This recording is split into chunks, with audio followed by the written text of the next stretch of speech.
Sorry I didn't go live for the Oscars, but kind of glad didn't. Just logistically it wouldn't have worked. But I do have a update and a review of the Oscars. Stick around. Let's fucking go. Whoa. Here I come. Here I come. We will watch your career with great interest. You are such a kid. This is where the fun begins. It's showtime. And here we go. Welcome into another episode of the Movie Geek Podcast. I'm your host George T, and this is your Oscar recap. I did do a Razzies live. Probably should have just been an episode, but I wanted to see what kind of reaction I could get, and probably next time I'll just do it because it wasn't really live. But the Oscars was live, and Conan did a really good job. Obviously, very political stances like usual, but I think it's more because this presidency is just ridiculous. That is my take on politics for today. But I'm just going to go over some of the things and see about my predictions, and then we're going to talk about a couple of the controversies. So let's go with, and we'll go in reverse order here. We got cinematography. Sinners wins for cinematography. First female cinematographer to win the award. So congratulations to Sinners for that one. Visual effects. Avatar Fire and Ash wins. Sigourney Weaver was actually on stage for that moment. She was choking up about it because she had been a part of the Avatar family. So that was a really good moment. Sound F1 won that one. Good for that. I still don't think it was worthy of Oscar nominations, but it is what it is. Film editing, one battle after another one for that one. It won 6 times for the night, so that is a precursor. I do love that Frankenstein did get a lot of love for the smaller awards, if you would. Production design, Frankenstein was the winner there. Costume design was also Frankenstein. Hair and makeup was also Frankenstein.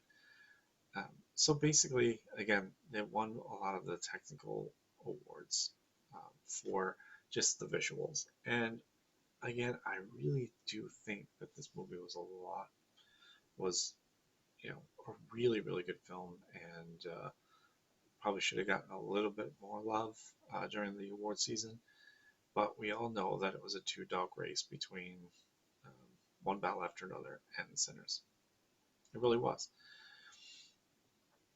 The musical score was Golden by the K-pop Demon Hunters. They had a really good performance. The Sinners, I Lied to You performance was excellent as well. But we all knew that Golden was going to win that.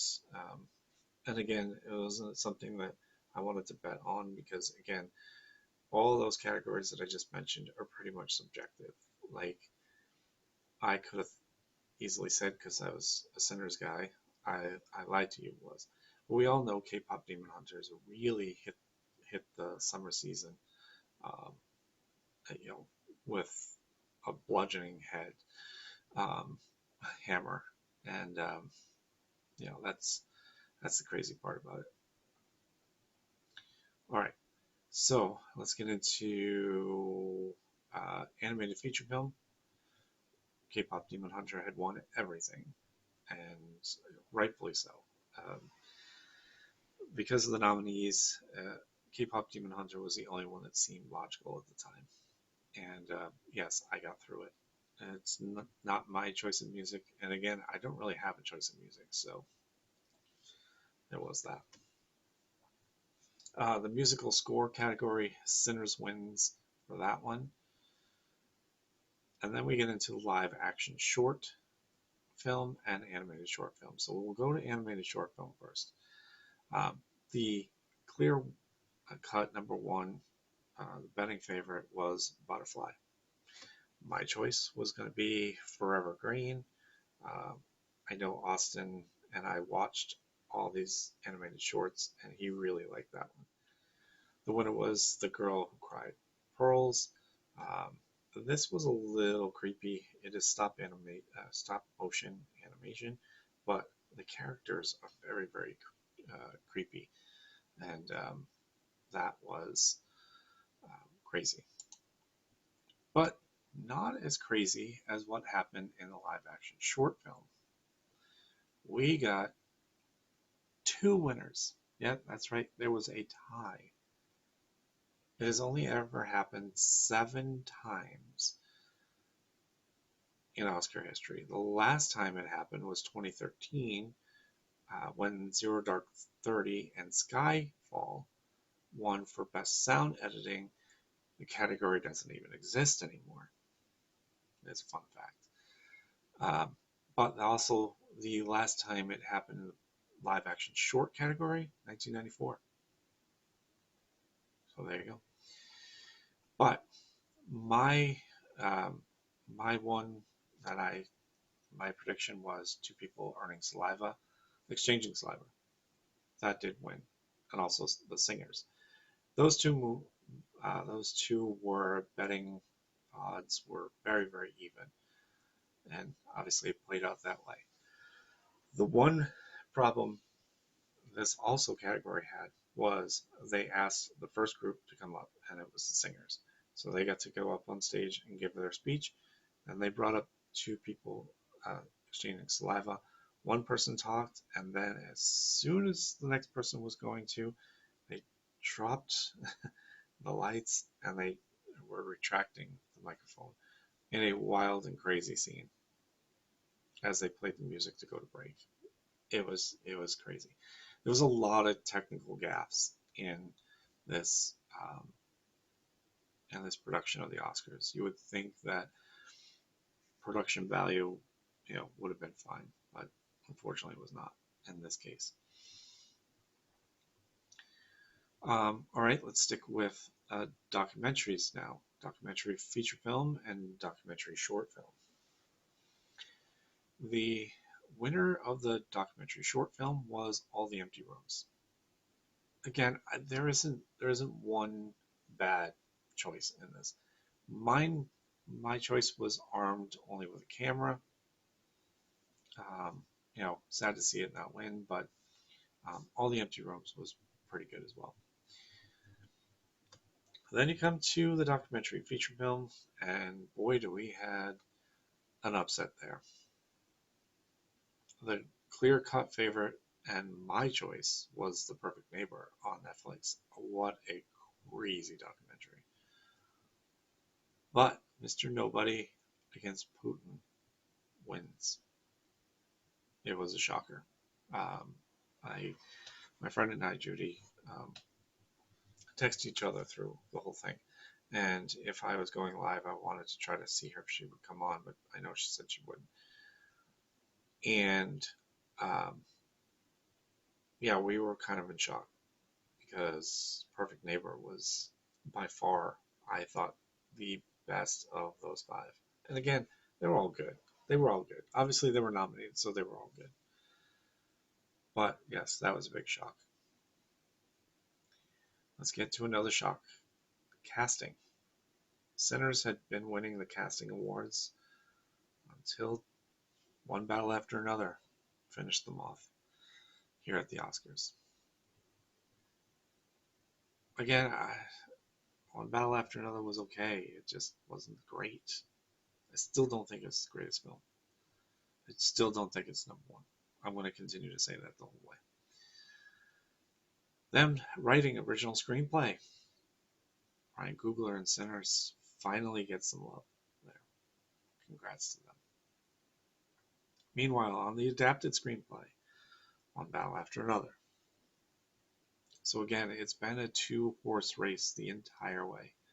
No other film has really gotten the respect that these two had all season long. International film, Sentimental Value sneaks in there as the winner. That was my choice. I know that before the Oscars, before the award season, it was just an accident. Then all of a sudden, The Secret Agent just jumped right in there and started winning all these awards. That's why I got nominated for Best Picture along with Sentimental Value. But as the award show season got on, Sentimental Value started to catch some fire, and there it is. There is your winner. All right, now we're going to get to director. And usually, and I said this to George, who surprisingly enough wanted to watch it with me, and actually was over the house because he normally isn't here with us on Sundays.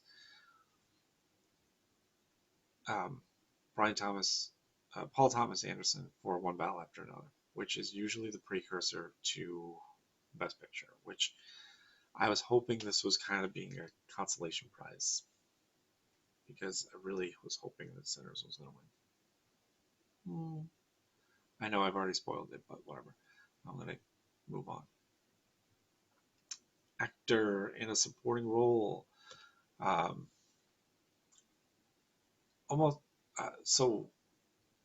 Jacob Elordi, Stellan Skarsgård, and a few others had won supporting actor role. Sean Penn and Benicio del Toro jumped in there kind of late. Delroy Lindo was literally the surprise of surprises in this category. When it came down to my decision, actually Sean Penn did win toward the back half of the year. And I figured Sean Penn was going to win it, and he did. Actress in a supporting role. This was all over the place during the award show season. But my choice from the minute Weapons was done to the Oscars here was Amy Madigan, and I'm so glad that she won over Teyana Taylor from One Battle After Another.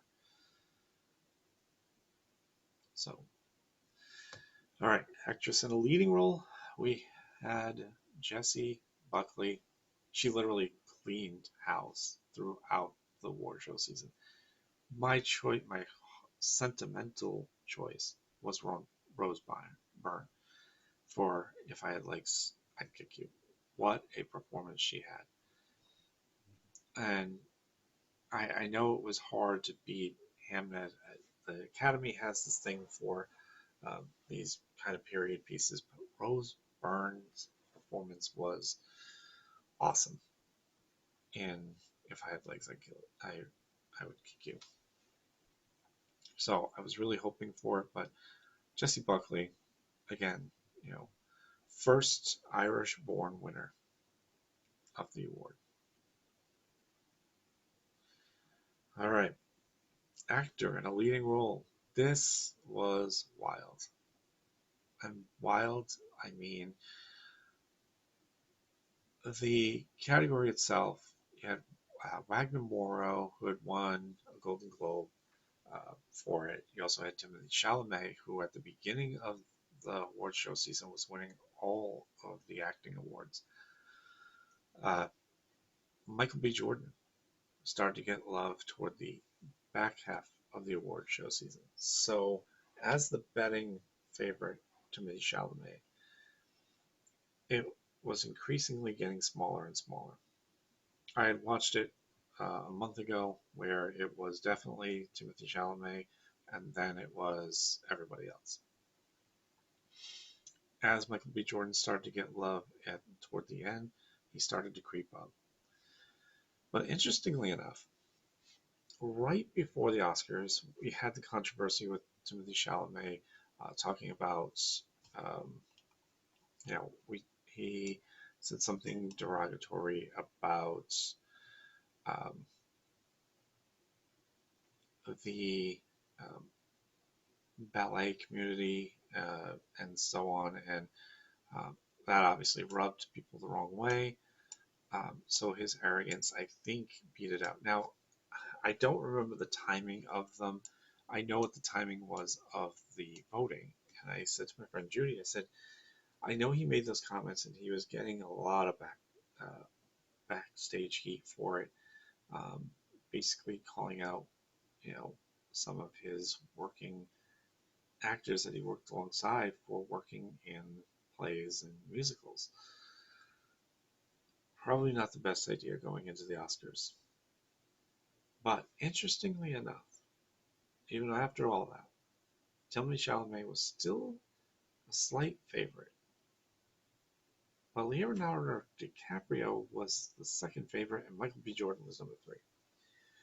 So, as a betting man, and I don't really consider myself a degenerate gambler, but this is kind of degenerate that we're betting on the Oscars. But I did put a little money on Michael B. Jordan, and he winds up winning. I think it crushes Timothée Chalamet. He'll have chances to redeem himself. He's still very young in this industry. He will win an Oscar someday. There's no doubt about it. But I thought this was his year to win it. I said that at the beginning of the award show season through the SAG and the Golden Globe awards. I really, really thought it was. It just didn't happen. So, lesson learned. Lesson learned. Finally, Best Picture. We all know my hate for F1 being in the category. I mean, where was Weapons? You know, where was Wake Up Dead Man, for instance? I mean, Nuremberg. Like, there's so many other choices out there that could have been F1. I mean, Avatar was in there for most of the awards show season. Where was that?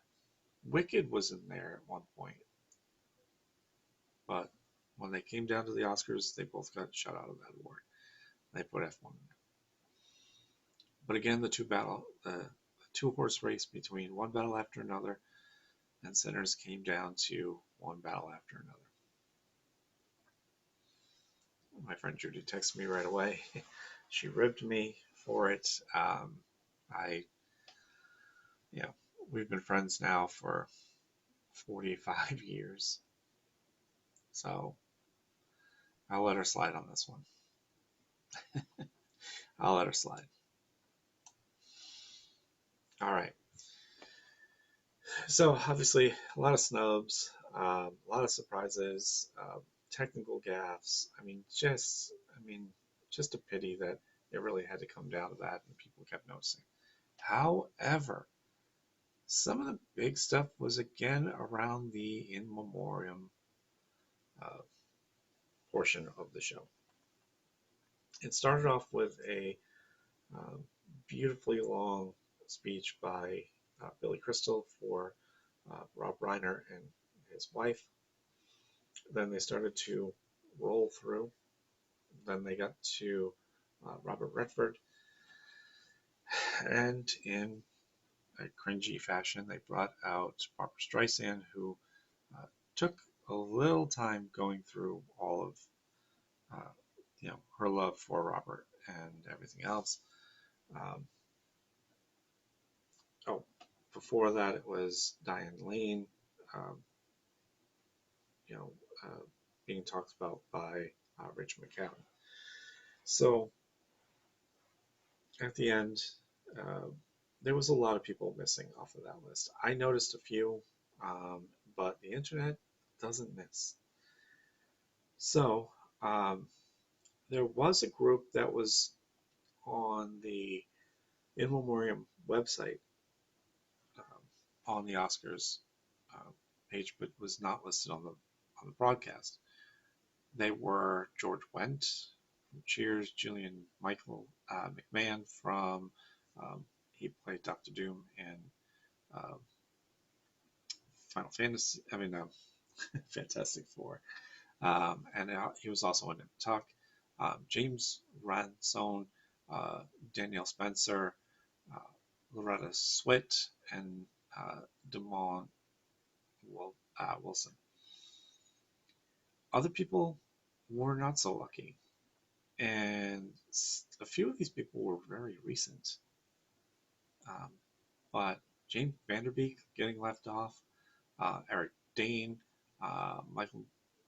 Malcolm Jamal Warner, Robert Carradine, June Lockhart, Bud Cort, and Bridget Bardot, and Hulk Hogan. Now, here is what some people thought. It was because some of those people were more known as TV actors than movie actors. Well, I'm sorry, they were in movies.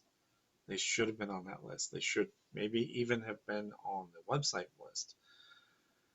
I know Hogan is a wrestler, but wrestlers are now into movies. We've got them all over the place. He obviously was in Rocky III. That was his stepping stone there. And then he did a bunch of the kids' movies and Tropic Thunder and all the No Holds Barred and whatnot. But to leave, obviously James Van Der Beek and Eric Dane, who literally just passed away, maybe less than a month ago, and people were outraged, and I understand that. James Van Der Beek, obviously, yes, known for Dawson's Creek, but he was also in movies. He was in Varsity Blues. Eric Dane, I don't remember off the top of my head. I should have wrote this down, but I know I saw a lot of things written about him from some of the celebrities that I follow on Instagram. Bridget Bardot, famous model, actress. She was a sex symbol back then. Like, there's just Robert Carradine.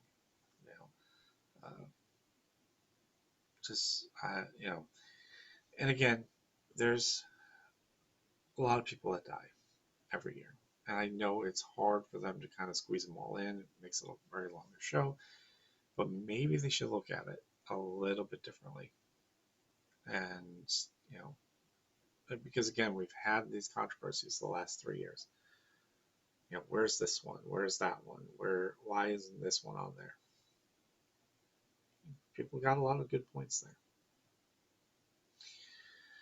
So that is the recap. Also, if you not see the Razzie one live, it is under my live section, or it could be now in the podcast area. I'm not entirely sure. That came from a streaming service that did not come from YouTube, so YouTube might not be pushing that out to you, but go back and watch it. It is obviously the worst of the worst, and you should probably watch it. And look for more stuff. We got the weekend box office report, obviously, every Wednesday. And I've got a few more projects working right now. So, that being said, I'll see you all at the movies. You like that, baby? Let him know where I came from, yeah! See you next time. Bye. Waiting for you. Goodbye. Goodbye. Bye. Goodbye. Hasta la vista, baby. That's all, folks.